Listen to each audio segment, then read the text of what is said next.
आंकड़ों का संग्रह देश की नीतियों और कार्यक्रमों के निर्धारण में महत्वपूर्ण भूमिका निभाता है।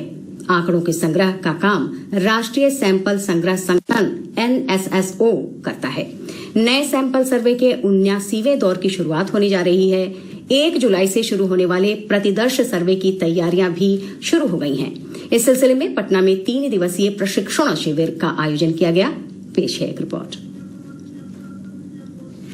जब हम अपने घर का बजट बनाते हैं तो पहले हम ये आकलन करते हैं कि किस काम में कितने पैसों की ज़रूरत होगी, कौन सा काम ज़रूरी है और किस काम को टाला जा सकता है।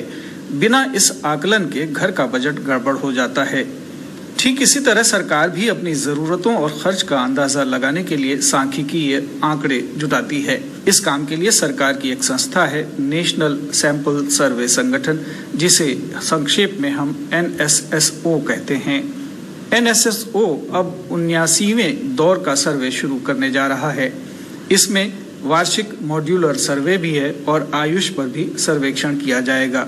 साथ ही सूचना एवं संचार तकनीकों के प्रयोग पर भी डेटा इकट्ठा किया जाएगा। पटना स्थित NSS के क्षेत्रीय कार्यालय की फील्ड ऑपरेशंस डिवीजन की उप महानिदेशक N संगीता ने कहा कि आयुष में कुछ चीजें और जुड़ी हैं। साथ ही लोगों में डिजिटल डिवाइसेस का प्रयोग भी बढ़ा है, इसलिए 79वें दौर के इस सर्वे में इन चीजों को भी शामिल किया गया है। कुछ इंडिकेटर्स को सर्वे बनाया गया है, जो कि शायद ये पीरियोडिसिटी हर साल भी होगी, जिससे कि हमारा मेन अचीवमेंट है ग्लोबल इंडिकेटर बनाते हुए, इंडेक्स बनाते हुए उसकी 2030 में हमको अचीव करना है गोल को with international level comparison. Data संग्रह के इस कार्य में बिहार सरकार भी सहयोग कर रही है। राज्य सांख्यिकी निदेशालय में सहायक निदेशक सरिता कुमारी कहती हैं कि राज्य सरकार भी अपने स्तर से आंकड़ों का संग्रह करती है और इन आंकड़ों को भी केंद्र सरकार को दिया जाता है। वर्तमान में 79th राउंड के लिए 2 विषय दिए गए हैं, आयुष और कॉम्प्रिहेंसिव एनुअल मॉड्यूलर सर्वे। इसके तहत 1028 सर्वे पटना DES के द्वारा किया जाएगा और इतना ही मैचिंग सैंपल में पटना रीजन के द्वारा भी किया जाएगा। इसके तहत सर्वप्रथम भारत सरकार के द्वारा ट्रेनिंग ऑर्गेनाइज किया जाता है, जिसमें सभी DES स्टेट जो होते हैं वो पार्टिसिपेट करते हैं।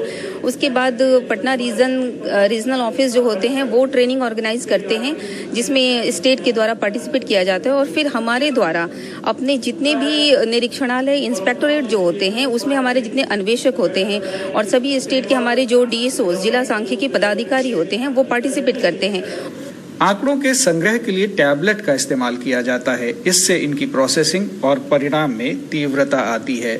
ज्योति भूषण कनीय सांख्यिकी अधिकारी हैं। ये बता रही हैं कि घर घर जाकर कैसे आंकड़ों का संग्रह किया जाता है। ये इंटरनेट के थोड़ा जुड़ा होता है, जैसे इसमें सैंपल साइज वगैरह आते हैं और जो हमारा सैंपल होता है उस पर हम लोग करते हैं और इसी में हमारे क्वेश्चंस होते हैं और इसी के क्वेश्चन के अकॉर्डिंग हम लोग वहाँ पे सर्वे में काम करते हैं। नया सैंपल सर्वे जुलाई में शुरू होने जा रहा है।